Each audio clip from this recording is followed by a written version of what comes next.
nag-instruct po ang ating Traffic Discipline Office na kung saan ang mga enforcers po natin on the ground, we will be apprehending this motorist, pati mga motorsiklo or kahit kotse pa man yan. Kung ito po ay mayroong nakatakip sa kanilang mga plaka, definitely we will be apprehending them physically. And ano na po yan nilabas naman po natin yan. It's already a grave violation of our traffic code. Yung pagtatakip po ng mga plaka. Alam naman po natin, plate numbers or the motor vehicle plate numbers, it serves as an identification ng mga sasakyan. So, setting aside yung mga panghuhuli natin through the NCAP, through our AI cameras, what if meron po mga aberya o meron pong aksidente? So, napaka-importante po na ang mga plaka or mga plate numbers po natin is clear, precise, lahat po yan. Sir, so far, gano'n na karami ng huli yung nagtatakip ng plaka?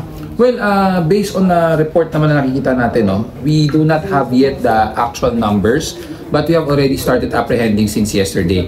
And take note, hindi lang po ito mga moving violations, but we have also seen mga sasakyan or mga specifically mga motorsiklo na kung saan they're not moving, but nakaparada sila, meron ding takip ang kanilang mga plate numbers. So, you see how how this kumbaga yung nature ng mga drivers na ito na magtatakip kayo ng plate number, it means you have the intention to violate. So kung tayo po ay walang intention na mag-violate, then there's nothing to fear about this NCAP.